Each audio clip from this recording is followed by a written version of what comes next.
Hey, how you doing? I'm Mike. I served in the United States Air Force for 14 years. The first 5 years as a full-time crash fire rescue firefighter, and then 9 years in public affairs as a multimedia illustrator, photo, video, and broadcast journalist, weapon system video, and combat correspondent. I had my red pill moment after 9/11 when two charter jets full of the 9/11 survivors were flown out to Fresno, California to my base where I got to greet them. They came to my station, we traded shirts and patches, and they rode in our trucks, and we went to a big party with them. There was an Elvis impersonator there, and we got to have some conversations, and I was like, wait, what did you just say actually happened? That was my red pill moment. And then I started investigating. And at that time, I fully believed that we had freedom of speech still. And I put what I found out on social media. At that time, it was still MySpace. Remember MySpace? And I haven't stopped since then. It's been 20 years. 20 years I've been doing this.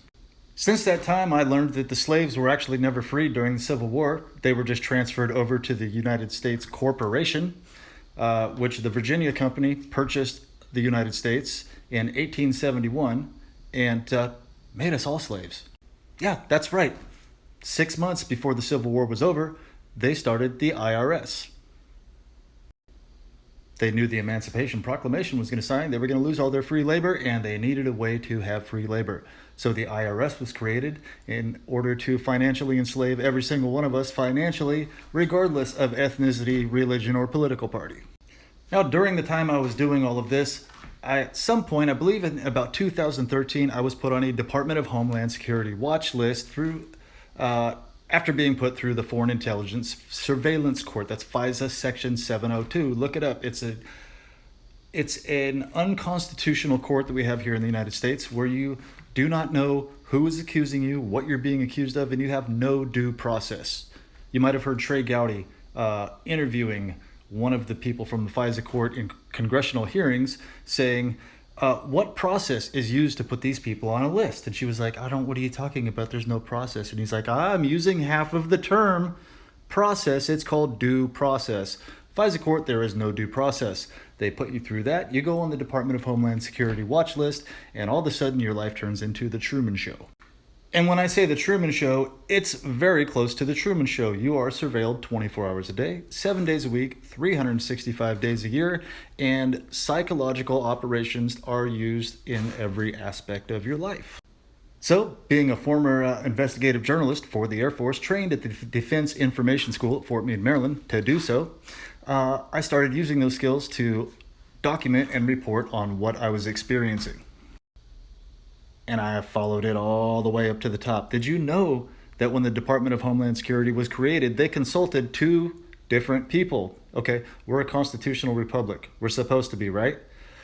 When it was created, they consulted a guy named Markus Wolf. He was the second director of the Stasi police in East Germany who did the exact same thing, what I'm going through, to people who didn't want to be part of the communist agenda there in Germany. They called it Zersetzung, which means decomposition or erosion. They attack every aspect of your life, your finances, your reputation, your relationships, your psychology, your physical health, everything. Everything. They use a thing called hypergame theory to try to get you to kill yourself, which is what directly correlates to the 22 suicides a day that our veterans are committing since the Patriot Act was enacted. Do the math, that's close to 150,000. That's 3 times the amount of people we lost in the Vietnam War. Anyway, the other guy that they consulted was a guy named Yevgeny Primakov who worked for the KGB. So if we are a constitutional republic, then why is the Department of Homeland Security consulting 2 higher-ups from communist countries? Now again, I'm not just somebody who has researched this stuff on the internet and is a conspiracy theorist, which, by the way, the CIA spent millions of dollars in 1967 stigmatizing you to the word conspiracy theorist because people started questioning the murder of John F. Kennedy, which happened in 1963. Yeah, I've actually been there, done it. I've been through all of it. To the point where former intel agents who have been through the same thing that I've been through have noticed that I know what the hell I'm talking about, and they have backed me up to the point of sworn, notarized affidavits that are on record in Maricopa County Court. One of those people is 28-year NSA veteran Karen Melton Stewart, who is a linguist, spoke 5 languages, is responsible for saving thousands of military lives with her intel. She's a friend of mine. She's interviewed with me on my YouTube channel a couple times and is one of those people that wrote a sworn affidavit for me. The other one is a guy named Gerald Sosebee. He worked for the FBI for 30-something years, and he is currently an attorney in Texas. He is also a friend of mine. He's been on the cover of magazines. He's been on interviews. He's blown the whistle like nobody's blown the whistle. And he also wrote me a sworn affidavit, which is on record in the same court. You know, Maricopa County, you heard about that place, right? In Arizona. I lived there for 9 years. It's where all the election fraud was going on. Yeah, I was right in the middle of that too. I don't like people who act unconstitutionally and take our freedoms for granted, and I dig into them and I go after them. And I've talked about this on multiple talk shows around the United States. One of them was a show called Whistleblower Heroes with Ella Free and a guy named Kevin Shipp, who is a former CIA agent who caught the former FBI director actually colluding with the Russians and is currently serving, not Mike, he's not serving, the former FBI director is serving 6 life sentences in prison for doing so. Mike Shipp went on Whistleblower Heroes with me to say, Mike Barden knows what he's talking about. 0% chance that he could just research this and understand this program so well. He has to be in this program, and this is exactly what happened to me. I've also been on a show called Caravan to Midnight with John B. Wells, twice as the featured guest, and I was on that show within 1 month span of General Michael Flynn being on the exact same show, talking about a lot of the same things. If you go to my website, bardin.us, BARREDIN.us, you can look up all my social medias, my YouTube, my Twitter. If you go to Twitter and look at who follows me, I think there's 20,000 people or so. General Michael Flynn is one of those people. Also did another interview with a guy named Larry Nichols on a show called Crowdsource the Truth out of New York. Larry Nichols was one of the people, you've seen the movie with Tom Cruise, American Made, I think, where he works for the CIA and he's just shipping airplanes of cocaine out of Mena, Arkansas. Larry Nichols was one of those people doing that with the Clintons. Well, he was in bad health. He was towards the end of his life, and he said, you know what, I did some bad stuff. I'm going to go ahead and tell people about it, and I'm going to do some interviews on some talk shows. Jason Goodman from Crowdsource the Truth flew from New York to Phoenix, Arizona, to my house, went to court with me while I was being railroaded 3 weeks after calling out some bad police that were involved in community policing programs, which is basically targeting of whistleblowers, not actual bad guys.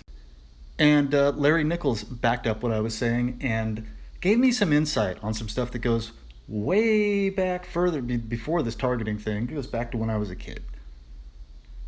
Let's just say this. There were some photos taken of me at a place called Mona Lisa Studios, photography studios in Hollywood, California when I was a little kid. The Clintons, picking up what I'm putting down. Anyway, I've been the featured guest on all kinds of other talk shows, and the government, the corporation, does not like me for doing that. And I do not give a fuck. I swore an oath of the Constitution, and that means to you and your mom and your cousin and your neighbor and everybody else that I've never met, and your rights, your constitutional common law rights, your rights under constitutional law, which were taken away from us a long time ago. And then it got even worse after the false flag, which was 9/11, which has been proven beyond the shadow of a doubt, but the media won't tell you that because they're all owned by the same people, and they get all their narratives from the Tavistock Institute in London, England, where they have think tanks, people that sit around and figure out the narratives that they're going to push on the media. It doesn't matter if it's Fox, CNN, MSNBC, ABC, they're all run by the same people, and they figure out ways to keep you divided between ethnicity, religion, political party, and everything, mask, no mask, all that stuff. They want to keep you fighting because when you're divided, you're easier to control. So it went 9/11 and the Patriot Act, which took away our Fourth Amendment rights to privacy, and now everything that we do and say is collected in mass data facilities. Salt Lake City is one, Fort Meade, Maryland, actually where I trained, is another one, and they send all that information out to the Department of Homeland Security fusion centers, and then they send out information to community policing groups to stalk, harass, and just terrorize whistleblowers like myself. But guess what? There's good news. It's going to get better. It's getting better. There's people being prosecuted. You have the next year is going to be amazing. Everything is going to get better for us. Oh, and by the way, I'm single. It's an interesting time to date me, but I'm single now.